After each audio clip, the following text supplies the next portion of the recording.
네, 안녕하세요. 중소기업에 다닌 직장인입니다. 나름 이름을 대면 알만한 회사지만 회사 사정이 어려운지 회사에서 자꾸 월급을 늦게 지급합니다. 올해만 급여 지급이 4번째입니다. 2020년도 연차 수당, 연말정산도 8월에 받았어요. 명절에는 떡 하나 못 받고 조기 퇴근도 없어요.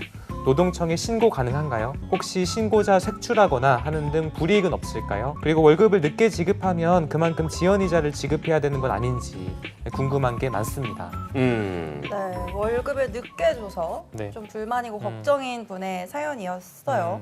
이런 월급 지연하는 경우 굉장히 많죠. 직장인 절반은 직장 내에서 임금체불 경험이 있다라고 이제 했는데 우리나라 직장이 사실 그럴 만도 한 게 대기업은 우리가 비중으로 치면은 0.01%밖에 안 돼요. 네. 중소기업 수가 99.9%거든요. 그러니까 대부분의 직장인은 사실은 뭐 중견기업, 중소기업을 다닌다고 네. 봐야겠죠. 네. 중소기업에서 그런 임금체불이 있는 경우가 상당히 많겠죠.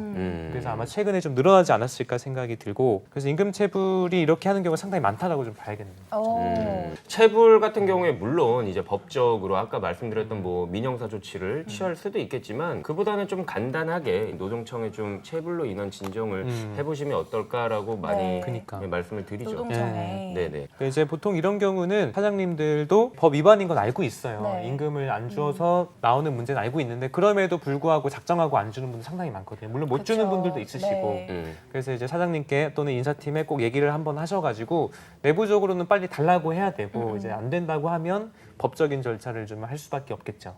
이분을 보면은 네. 지금 일단은 우리가 지연이자도 가능해요. 임금은 근로계약서에 언제 줘야 될지 나와 있죠. 네. 임금 일자, 지급 일자가 근로계약서에 있게끔 되어 있거든요. 만약에 뭐 2월 2일이다 이렇다면 2월 3일에 주면 무조건 임금 체불이에요. 그러니까 이제 하루라도 그렇죠. 늦게 주면 임금 체불이기 때문에 이 부분은 현재 계속 지금 회사 사정이 어렵다고 하더라도 현재 임금 체불에 해당할 가능성이 상당히 크다라고 봐야 네. 되는데 근데 이제 이 정도면은 지금 이분한테만 늦게 해준 게 아니고 이름을 알면 지금 알 법한 회사라고 하잖아요. 되게 큰 회사인 거죠. 그렇죠. 그래서 제 생각에는 이 경우에는 되게 큰 사건이라고 봐야 될 것 같고 그러면 이제 사실은 계속 지연되면은 그만큼 지연이자를 내야 되는데 우리가 이제 상법 제54조에 보면 연 6% 이자예요. 낮지 않다고 봐야겠죠. 네. 그래서 그것들을 우리가 꼭 그 체크해가지고 이거를 이제 일할 계산해서 받는 게 좀 중요하겠죠.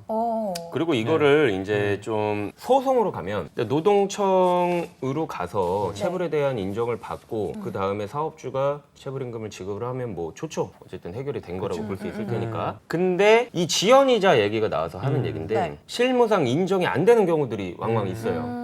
그런 부분이 있을 때 만약에 여기에 내가 불복한다.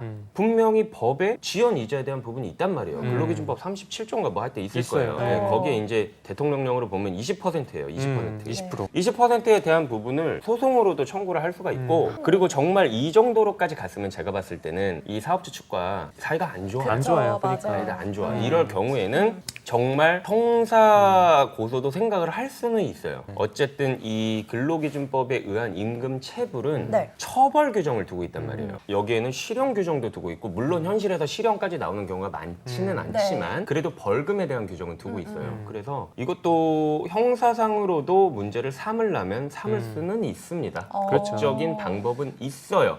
잡스 101 매일 오후 5시 유튜브 채널에서 만나요.